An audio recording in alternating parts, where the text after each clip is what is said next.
Howdy folks, and welcome to another behind the scenes episode. Thank you to all of those who have already liked my videos and subscribed to my YouTube channel. If you haven't already hit the like on my videos or subscribe to my YouTube channel, please do so now because that will help me out greatly. We finally got the very first music video for 2023 up and running despite some delays.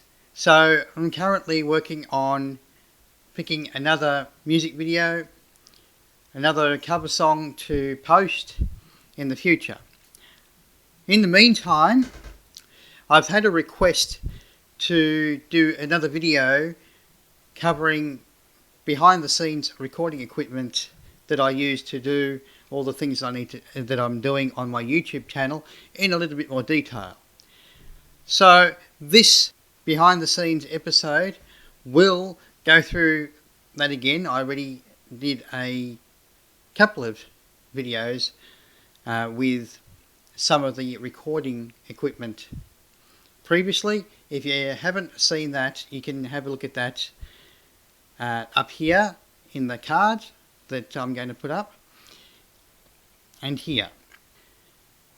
Now this one will be a little bit more different. It'll be a bit more detailed, and I will have some footage going through a couple of different steps that I take. I will also be including a narrative of my plans for upgrades to some of the equipment that is getting to the stage that needing updates, and perhaps some other things. So, let's get started. First, I will do a quick recap before I go into detail. To record my videos, I use a Sony Handycam model HDR CX110. The video camera is over 10 years old and has served me quite well over this time. However, recently it has developed some troubles with its firmware and possibly its internal circuit board. Not only has this resulted in intermittent audio quality issues, but also the occasional loss of focus or blurring of some video frames. There are also times now when the firmware won't load or start properly when turning on the video camera. This has now become one item of equipment in need of replacing. My desired replacement for this video camera is a new updated model Sony Handycam, model HDR CX405. The video camera sits on an adjustable aluminium telescopic tripod. This lightweight aluminium tripod has served me well. It is over 15 years old and was used to hold my previous cameras long before my Sony Handycam. Recently, due to wear and tear, the plastic height adjustment winder became broken. So this is another item of equipment in need of replacing. My desired replacement for this tripod is an XCD3 tall swivel head telescopic tripod. For lighting, I use a pair of LED spotlights fitted to adjustable tripod stands. For standard audio recording, I use a Marantz Retrocast USB microphone.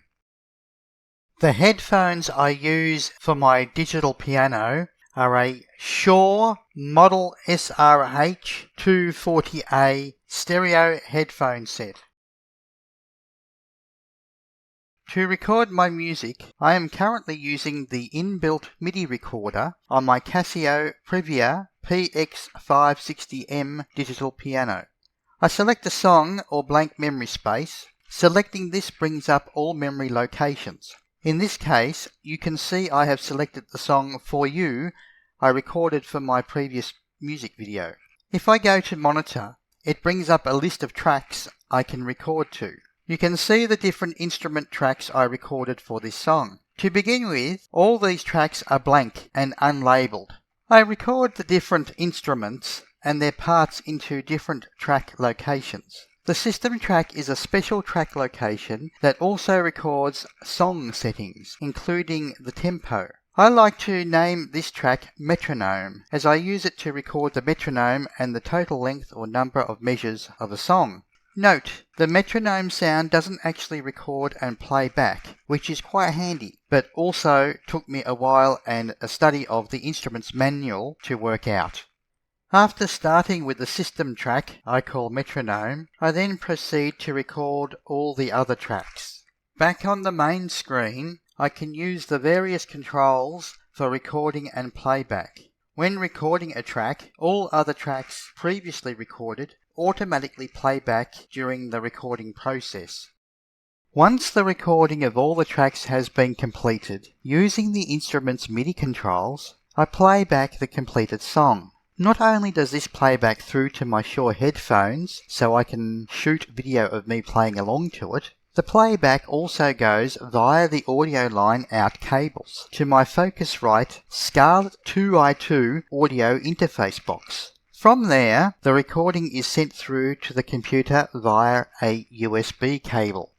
In my music room, I am currently running an all-in-one desktop computer with an Intel i7 processor. On this computer, I am running Linux operating system Ubuntu Studio.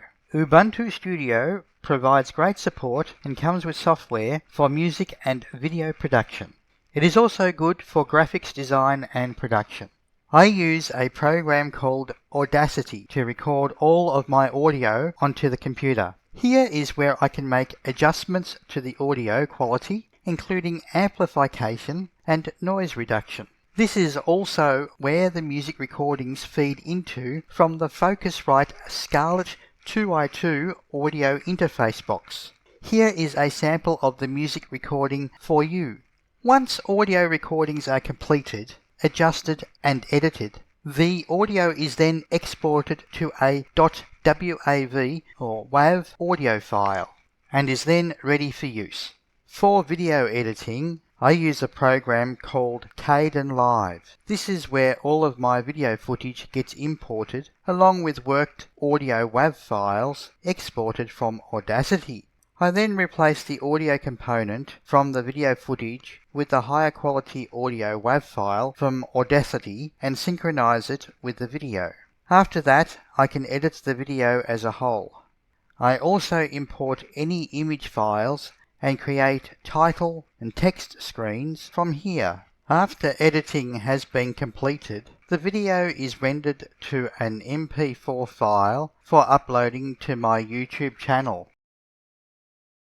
For my YouTube channel, I store all of my work in a folder structure that I have created under a folder named YouTube Channel in Dropbox, so that I can work on them from anywhere. I also maintain backups on local hard disks. As you can see, I have all of my Kdenlive project files stored in a folder under YouTube Channel called Kdenlive Video Projects. The raw footage from my video camera is stored in a video title subfolder under another folder in YouTube Channel called Video Recordings. The video's title subfolder shown here is called For You, and here you can see the raw footage taken by the video camera as a .mts file. For audio recordings, I have two main folders under the YouTube Channel folder. One folder is titled Audio Recordings, which has the same subfolder structure as the Video Recordings folder, where all the audio for my video blog series and behind the scenes videos are stored, including the audio for this video. And another folder called Music Audio Recordings, where all the music audio for my music videos are stored. So far, I am only storing 2 files per recordings in this folder, an Audacity project file and the exported .wav audio file. I may tidy this folder structure in the future. After my videos have been edited, finalized and rendered through Kdenlive, They are stored in another folder under the YouTube channel folder called Final Release. From there, the videos are uploaded to my YouTube channel. I also have a folder named Images to store all of the images I use in my videos, along with the relevant project files from imaging editing software GIMP. There are times when I need to record ideas, notes and memos in a voice memo on my phone in order for me to work and expand on them at a more convenient time. I store these voice memos in another folder called Voice Memos. This folder has a subfolder structure according to topic, category of topic and type of memo recorded. To create and edit images, I use an image editing and manipulation program called GIMP. Here is the project file of an image I created for an earlier video. Once completed, the images are exported to either a PNG or JPG file. Both the exported image files and the GIMP project files are stored in the Images folder as previously mentioned. And there you have it.